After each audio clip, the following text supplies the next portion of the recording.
Welcome back to the show, everyone. Controversy in the NFL. Myles Garrett from the Cleveland Browns has been nominated for the NFL's Walter Payton Man of the Year Award for 2020 for all of the work he's done off the field and also his greatness on the field over the past year. You know, he's been a great player. Off the field, he's done a lot. He's done a lot of charity work, a lot of giving back to the community.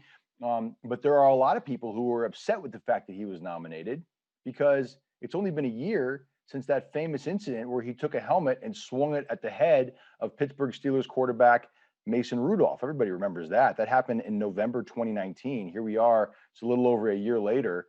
Remember, he was suspended for the rest of the season. So at this point last year, he was serving a suspension for that incident. And now here we are in December 2020. And, you know, the way it works in the NFL is one player from each team is nominated for the award, and then ultimately the NFL chooses the one person who receives the award. So the Browns nomination is Myles Garrett. And there are some people who say that despite all of the good things he's done in the community, right now, we know he works with the Chris Long Foundation, which helps get clean water to East African communities. We know that he was involved with medical care of a man who lost his eye at a Black Lives Matter protest in Cleveland back in May. He was personally involved in making sure that that man got proper and adequate health care. He's done a lot of other stuff as well, but there are people who are saying that the fact that he was involved in this violent incident last year, he should not have been the Browns nominee in 2020.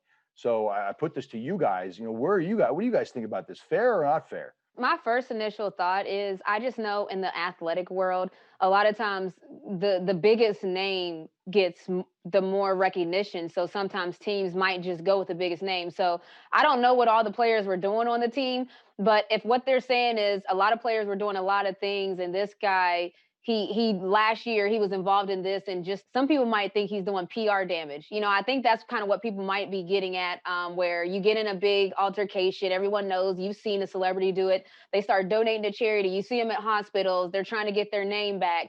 So if that is the case, it's tough, but the stuff that he did is real. So I will say, you know, helping someone at the protest, that's a real thing. He really changed somebody's life.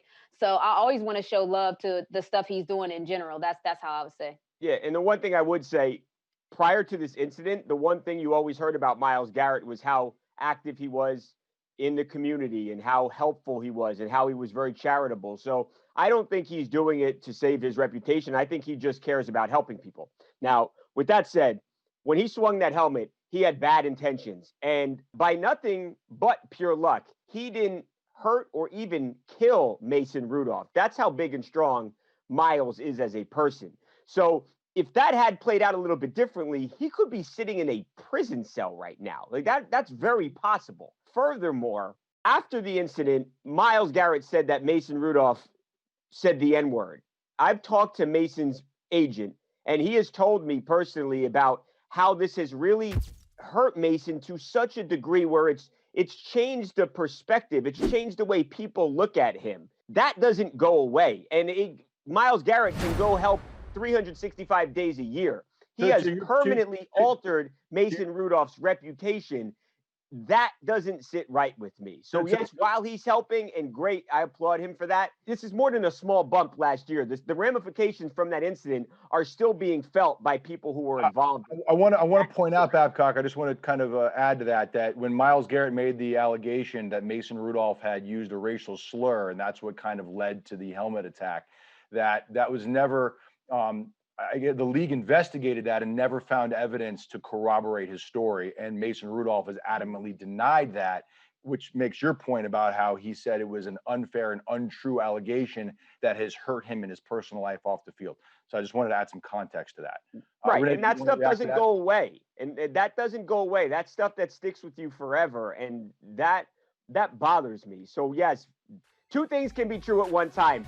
Great that Myles is doing all this charity. I don't know if right now, so soon after what happened last year, he needs to be nominated and propped up as Mother Teresa. I think it's too soon.